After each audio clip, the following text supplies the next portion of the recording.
Damn, I'm 76.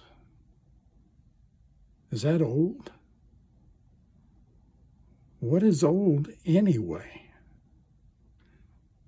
Let's talk about that next.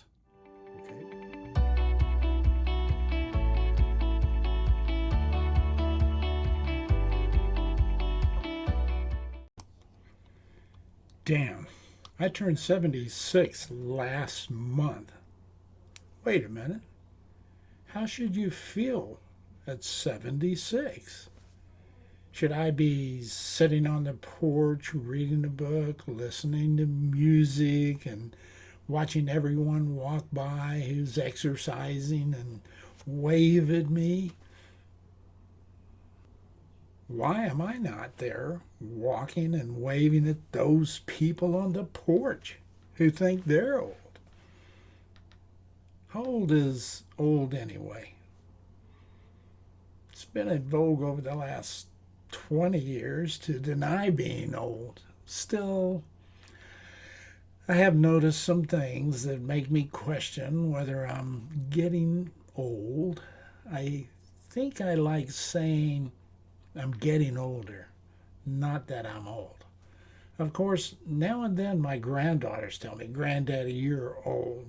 And that's kind of when we're playing tag and I can't run fast enough to catch them. My mind says I'm younger, but my body, well, let's say speed and agility is not what it used to be.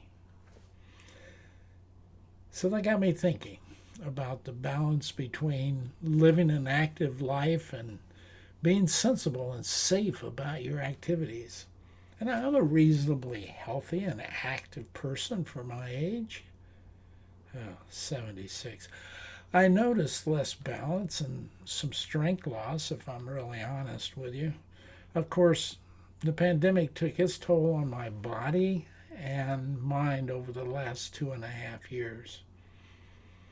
Of course, aging isn't just a mental attitude. Genetics are involved. When I was 72, I walked 2 miles to buy groceries. I would put about 20 pounds of groceries in my backpack and then I'd walk back home. So that's about a 4 mile round trip. One day during the winter, I walked to the grocery store and loaded my pack. And coming home, it started snowing and sleeting. And I made this trip in the cold weather before, so I'm macho, I can do this. But this time, the wet sleet caused some black ice on the sidewalk. And you guessed it, I was dodging some construction on the sidewalk and stepped on the ice. And before I knew it, I hit the sidewalk on my left side like a thud. I couldn't move my left leg, so I was pretty sure I had a break. I just didn't know what it was. But I was right. My Apple Watch called 911 and the first responders were there in about 5 minutes. Make sure you wear that watch. I ended up with a total left hip replacement. And the surgery was my first time in the hospital in 72 years. I've never been in a hospital. Being in a hospital was a learning experience for me, believe me.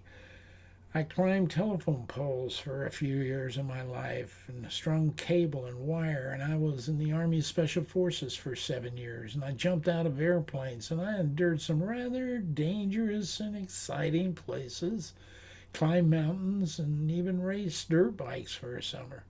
Never had an injury or broke a bone, and I was never seriously ill for most of my life. Being incapacitated for 2 weeks was mentally tough for me. It was the first time I had to rely on someone else for physical help. It's the first time I really kind of felt my age. I'm not one to be tied down. My doctor said I was a poster guy for hip surgery. I went to the hospital late Thursday night. I was in surgery by 9 a.m. Friday morning and up for my first walk by 6 p.m. that evening. And they woke me at 7 a.m. on Saturday for my subsequent physical therapy and a walk.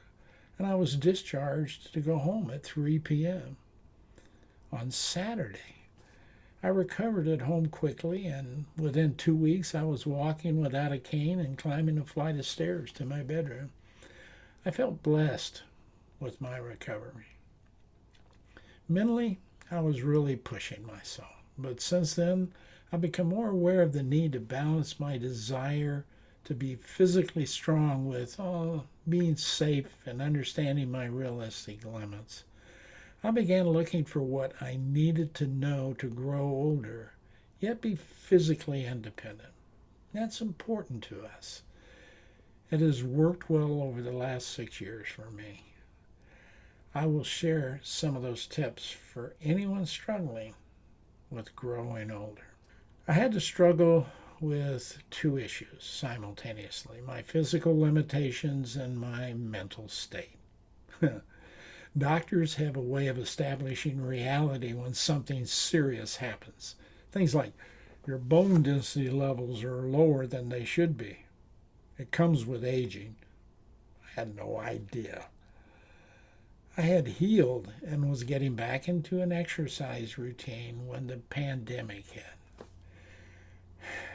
I was living with my son, daughter-in-law, and two granddaughters. I had a chance to be around my granddaughters since I retired, and I loved that. I was very cautious because of them, and I was now overweight and was bordering on high blood pressure because I wasn't exercising, walking, or anything like that. Probably wasn't eating right either. Now, staying fit was challenging because I was isolated for 2 years. That's like being in prison in my mind. And I was protecting my family and my granddaughters from COVID, and they were doing the same to protect me. Like many, that created physical and mental health issues for me. Nothing like depression, but indeed it was frustrating. All this piqued my interest in aging even more. I will probably reject being old until I die, but growing old intrigues me. I started researching articles on aging. There's some out there. That led to everything from nutrition and exercise to medication. At the same time, I was participating in Apple's health surveys, and I began paying closer attention to the questions they were asking about my physical and mental well-being. That's a good source for finding out information about aging. I was a consultant for 35 years, and during that time, I helped corporations build various strategies. When I retired, I became a personal trainer for about 10 years, and I wrote a book entitled Strategy for Fitness, Using Business Techniques for Fitness. My book isn't about exercising and supplements or how to do exercise. It's a book about understanding fitness and how to build a strategy to become fit so you know what exercise and nutrition plans are right for you. And it focused on understanding fitness, not quick fixes that never work. While updating the book, it struck me I needed to use the same process that helped me drop over 100 pounds and become fit to help me age properly. So I started more research so I could understand aging even deeper. The research led to my strategy for aging. I knew I had to understand the aging process to develop my plan. Same thing for fitness. Once I learned more about aging, the next step was an honest assessment of where I was in the aging process. From a physical standpoint, my doctor helped me understand the reality of my physical state. From a mental standpoint, I had to do some research and reading to identify what was involved in aging. From a mental health perspective, particularly, I never quite understood my doctor asking me about living arrangements. He also asked if there was any stress in my life. He wondered whether the hip replacement caused doubts in my mind. I never thought much about those questions, but as I studied the mental aspects of aging, I saw how mental health relates directly to the physical health, and a connection I hadn't made before.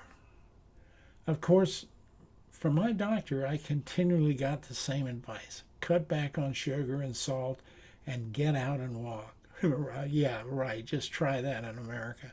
I enjoyed walking and included some resistance exercises on my walks, like squats and push ups.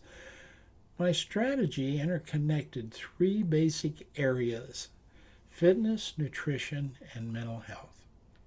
Now, here are some of the key points that I developed for my strategy for aging. I'm going to share those with you. The first one is take the time to read and study aging. You will find there's a lot you don't know. Be open into listening to a variety of people's opinion about aging. Talk with people who are aging. Talk to your friends who are going through aging. In short, understand what it means to age. Here are some links to some of the sources I use to kind of get me started on everything. And just a heads up, these are affiliate links. You don't have to use them. But they help me with one of my strategies, which is to remain self sufficient as possible. So I appreciate you clicking on them. Physical Age and Changing. This is a book that is rather expensive. It's a textbook that professionals use. It by far gives the best total breakdown of aging. It is well written and easy to understand. This book is your primary reference book. It will come in handy for things like doctor questions and how to build your strategy for your aging that fits you. And then there's Health, Aging, and Living for Dummies. I've always enjoyed the Dummies series of books. They provide a lot of information. They're easy to read and always an element of humor for their readers. This book follows my strategic formula pretty well. You will enjoy reading this book and receive a lot of good information. This book also provides a self-assessment. The second step and my strategy process is assessment. Aging and Mental Health is a comprehensive textbook about what happens mentally as you age. If you've lived and worked in the PhD world, you will appreciate the research and the charts and the graphs that validate the psychological aspects of aging. And this book provides much evidence for why considering mental health as you age is really critical for you aging well. But I believe the average reader might get lost in the data and science. Nonetheless, it provided a lot of data on the mental health for my strategic plan. Another book is Breaking the Age Code. This book I found very interesting, really enjoyed reading it. It was intellectually stimulating. It doesn't focus as much on the science of psychology like the other books, but addresses the cultural issues impacting aging. And I found this interesting since I spent many years addressing culture change through communication. There are some really valuable points in this book. I'm sure you can find some other exciting and helpful books. There's tons of them out there. These just got me started, so there's articles you can look at too.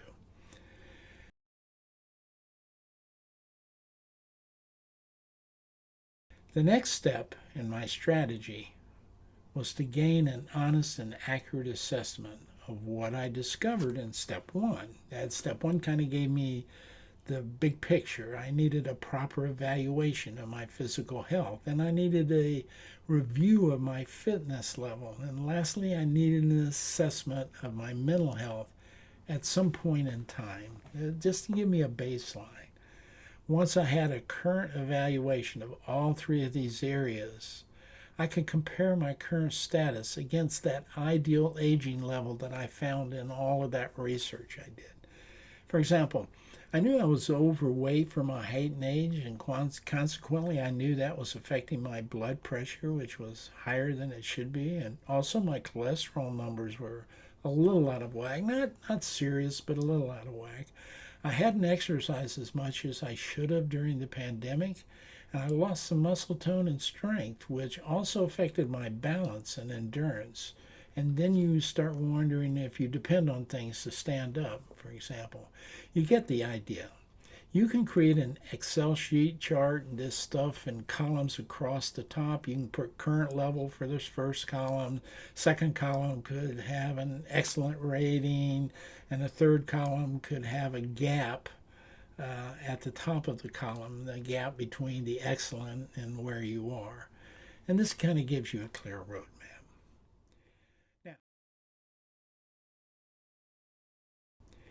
Now, step 3 in my strategy is identifying those gaps you need to improve. What is great about the process of strategy is it helps you prioritize areas that will have the most impact and deliver the most measurable results reasonably quick.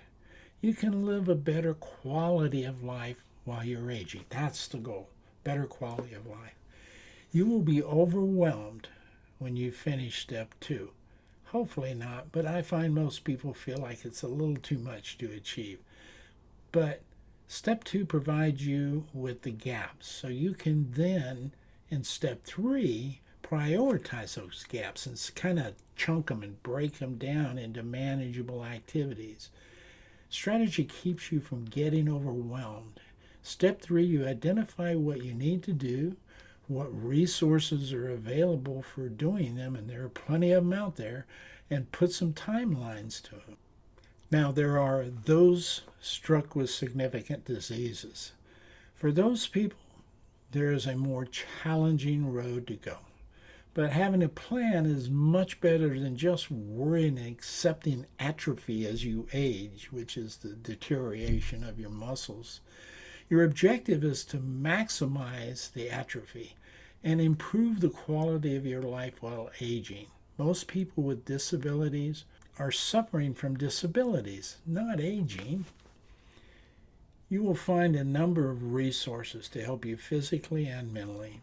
To help me reach the best physical condition for my age, I found medications, testing, and regular checkups to keep me in good shape and strengthen my confidence against the unknown out there. Now, the unknown creates fear. That also alleviates some mental stress. For my fitness, I read my book that I wrote and established another fitness strategy that fits my needs and age. You have to unlearn old habits like no pain or no gain, which can lead to injuries and stop your fitness program when you're older. I have to focus on exercises to improve my balance. I didn't have to do that as much when I was younger. I never felt that need to stretch, but it helps me with my flexibility and helps me with everyday activities like tying my shoes or clipping your toenails. And didn't used to worry about that when you were younger. If you don't know what to do, you have resources like silver sneakers. Take advantage of home visits offered by your insurance company. There are several resources you can use out there for your physical and mental health. Mental health planning is a more difficult task. In America, we have a culture that looks down on the elderly. They become a burden. At least that's how we feel. Unlike some countries like Japan, where the elderly are respected, America sees them as a burden. In addition, they don't have much tolerance for the elderly. I never knew discrimination until I reached my 70s.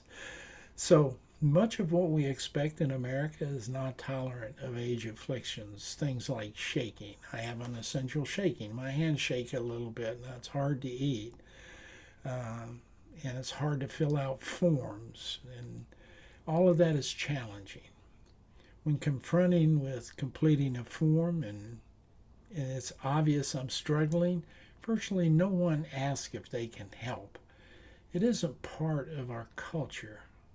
I don't look my age, but many who look older, I find people in America almost avoid you like you're a nuisance if you look old or if you behave old. I know there will be a time soon when I will be more dependent on others, and I can only work harder to make people aware of how they make someone feel who is older and dependent. Today I can still help others in lesser physical shape than me. I do this after I ask them if they need some help, like Can I open the door for you, or can I help you do something? As a child, you are dependent on your parents. They do things for you out of love and a sense of responsibility. When you're older, those children at times feel the need to help, but see it as a burden. It's almost like growing older is failing. Seeing the elderly as a burden is true in many middle-class families who struggle financially. These centers we place the elderly in are not places that denote respect and desire to improve quality of life. They are places we send people to die. That is the biggest fight when it comes to aging. You'll have to create a strategy to improve aging. It is the culture America has made. It is one you don't have to accept.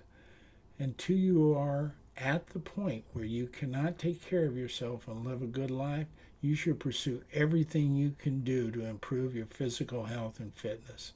It is the key to your mental health. But even here, there are many resources still in churches and fellowship groups and learning environments and more. You just have to go seek them out and actively engage in them. Aging will be much better if you are contributing. I hope this podcast encourages the elderly to get out there and to create a strategy to age. Remember, the first step in the strategy is to learn about aging. Don't skip this part of the strategy. Learn about aging. In Special Forces, we had a couple of sayings I've used especially as I age. Learn to get comfortable with the uncomfortable. That's just going to be part of your life. This saying will get you through a lot. And the second one is never quit fighting. Never surrender. Now, you will go down at some point in your life, but don't surrender and do it early. 2 phrases you need to apply in your aging strategy. I think it will help you. I'm Victor Vogel. This is the Victor Vogel Podcast. These opinions are my opinions and are not the opinions of anyone else or any other entity. I will tell you this about communication. It plays a big role in aging. And remember, everything begins with communication and everything ends